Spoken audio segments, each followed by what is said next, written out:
Yeah. So, Joey, yesterday, so let me update you guys. Yesterday, I took Joey to see one of my mentors. And this guy, again, had like $500 million out in loans, hard money loans. And the bank called him in.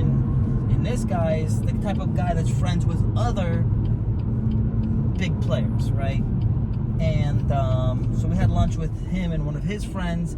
And then we found out that one of the guys that used to give me hard money loans 10 years ago is his friend too. So all three of them are friends. So again, I guess all these big players have a circle, you know? Joey, what was your thoughts about the dinner, the lunch we had together? And what were some like takeaways of like the whole thing, you know? Alrighty, impressed points, things like what were you impressed? Because again, I want you to give you off the top, like this is what were things you were like impressed with? What were the things that like, you know? Well, aim it on you because it's like shining on my face. It might be better. Well, what I was anticipating when I heard mentor, I assumed more of like, oh my god, like long time no see, buddy. How you doing? How are the kids? More thing, but it wasn't like that. That guy seemed. I mean, he was a funny guy, but he was really about his business. And Pascal would just ask him like a question, and he would just answer it straight, just shoot it completely straight. Whether it was good or bad, it didn't matter. Pascal was thinking of doing Airbnb in only the front 4 cottages and leaving that back row maybe annual rentals. That guy gave his opinion on it immediately, just right off, 30 seconds straight, just shot it. And I thought it was really good. He gave you very straight answers and just kept it moving. And just one part about that. So one of the experts, my long-term mentor, said all of it should be Airbnb at one time, right? Don't wait, don't do half and half. The other guy, though, said do half and half. So there is no right answer, right? That's the one thing you got to remember. Mentor is not perfect. Mentor is going to give you their advice and their experience based off of their experience, right? And what you're going to do is, just because they tell you something doesn't mean you go blindly. You assess it and try to adapt it to your scenario. So my idea was half Airbnb, half long-term rentals, and eventually convert them slowly over to all being Airbnb once we hit the proper capacity and numbers, occupancy rate. So one guy basically agreed with me, and my original mentor said, no, do it all Airbnb. So, again, that's probably a good point to remember. Doesn't mean you listen to them blindly. You must assess the situation. Back to you, Joe. Yeah, and that was more the biggest part. And, you know, Pascal is the main investor / real estate person that I've been around. And it's just like a whole different world out there, seeing these people who are doing huge buildings. And it's good to put it into perspective, too. It helped me put it into perspective. And Pascal was thinking of scaling up to 50 units. And this guy has been on 50 units. So it's just like really easy to poke his brain and see what he thinks about certain areas. Pascal's been wanting to start a qualified opportunity fund, which has to do with Trump's tax laws. Certain areas, you don't get taxed on the profit after 10 years if you rehab certain areas, certain buildings and stuff like that. And the guy knew all about it, gave his opinion. I thought it was really good. He didn't know originally. Oh, really? He knew about it after I told him about it. And he was like, oh, and I was like, you need to get on it. And then he's like, I'm going to do some research with because he has 2 lawyers that work for him full time because of all the different properties he owns and different issues he has with different cities. And he owns mortgages, so sometimes he has to foreclose on mortgages. And there's a whole bunch of different stuff. And some of his stories are pretty crazy on how things can happen, how you can lose crazy amounts of money, about how a German bank stole $750,000 out of his bank account and he had to sue them to get it back. So it was like crazy stuff. But again, so I actually taught him about it, and then he did research. That was 6 months ago, and then he did research on it, and now he knows more about it since he probably went back to his lawyers saying, hey, look, I heard about this, what's going on. Funny story is, I was telling him I want to buy mobile home parks and other things like that as well, self-storages and blah, blah, blah. And he's like, oh, I think I got one for sale for you. They just gave me a call a couple of minutes ago about it, and there might be one for sale if you want it. And I was like, yeah, send me the info. So it's kind of like, kind of interesting how it works out like that. Worked out well, I would say. Yeah, so we'll see how that goes. Any other takeaways? What did you think about maybe the questions I asked him, or the interaction, or his opinion on what I was saying, or my questions? What about that? For the most part, I thought the relationship wasn't as buddy, like, let's get a drink together.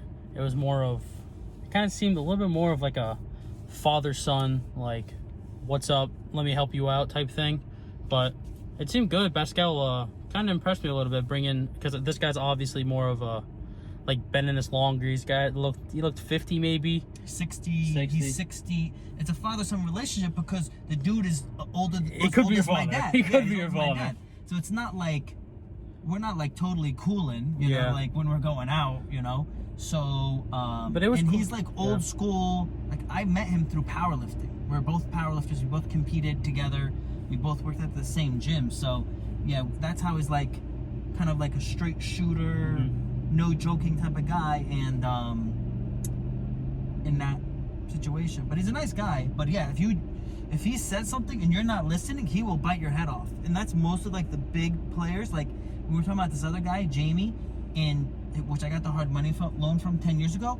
He's even hard. Like you're not even saying anything wrong, and the boy's like barking at you, really? you know. And he's also like 60 years old. The third guy that was at lunch, Jamie wasn't at lunch. He was more of like super chill investors, and he had owned 100 houses and he sold them all in 2006 just because he's like, I'm done with this. I bought this house for $12,000. I'm selling it for $120,000. It's time for me to get out. Yeah. And then he's like got really lucky because he got out and he got all this cash. And then he's like, everything got so cheap, I kind of had to buy again. So now he owns he's like, I just bought another 20 just to have 20, whatever. And I'm like, oh, yeah, that must be nice. Oh, okay. No, it was good to see. Pascal hold his own though with the big dog. It kind of seemed like he was kind of bouncing off a couple ideas off him as well. So I thought it was good. I thought Pascal did really well. I thought it was a really good insight to what more of a mentorship is. It's something it's a little bit different than what I thought it was, but regardless, they're still very beneficial. Your last thoughts? One, don't ever burn bridges. Two, don't expect too much from anybody. And then three, be careful about how much you're asking from somebody, you know? Like, don't overwhelm them, just kind of like give them some stuff. And then at the same time, you must also provide value, right? So like, I'm up on things that he isn't up on. I'm doing things that he doesn't do. Because the stuff he is doing, he's a big player. He provides loans for like $1 million properties and things like that, right? He's on that level. He doesn't know about certain things like opportunity zones and other factors. So I'm doing this research, I'm educating him on it, where I'm like, hey, this is something interesting, maybe you should look into it. So you must provide value, you know? At all levels, you must provide value. And that's, if you're looking for a mentorship that doesn't involve money, you must do something in return to get something back, to get that person's time, you know? Every time I go out, no matter who's at the table and who's sitting with us, I'm paying for everybody's lunch, you know? So obviously, these guys don't need me to pay for their lunch, but it shows that I appreciate their time and I appreciate, you know, their friendship. So, to add to what I was saying earlier, I actually had a pretty big issue that needed to get resolved in one of my offices. In addition to doing real estate investment, I have financial services offices. So I had a pretty big issue that I had to come in and try to take care of for everybody. And when things go down, you need to have connections, right? Basically, anybody that is successful and knows what they're talking about, you could basically treat them and act like they're a mentor, they're an advisor, right? And put in the label, but a person you can call in and ask questions. So when I had this problem that I need to go and fix it, I need to go make some calls to all the people, the experts that I knew, to be able to basically guide me, to be like, yo, this is what's going on. I have a problem here, you know, and I need to make sure that I'm going to take care of it. This is what's going on. How do I resolve it? What should I do? What should I say? You know, should I be concerned, right?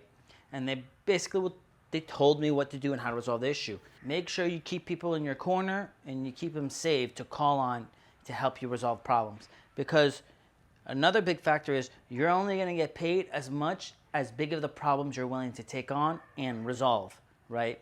So if you don't want any problems in your life and you don't want no issues, then, you know, it's really comfortable to, you know, live in your van by the river and just chill. Very comfortable. But again, you want to live a bigger life, you got to take on more problems, you got to fix more problems, and that's the way to go.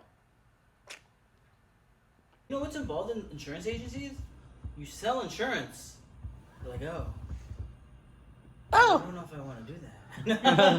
What do you mean that's what you wanted to do? Like as if you grew up, like when you were a kid, you're like, I wanted to sell insurance. Like, you don't. What are you talking about? I want to own Geico but not do anything. Are you balling? I want to do that. What? What are you doing? I want to do it too. I want to do it. I'm jacking off twice a day. Me too. Oh shit, I'm doing 3 times. 3 times. Yeah. Good show though. Hey, my fans. Those kids like you, huh? I don't know if they like me. So, Oh my god, we got fans. Yeah. Team Bastel. Look at Team Joey.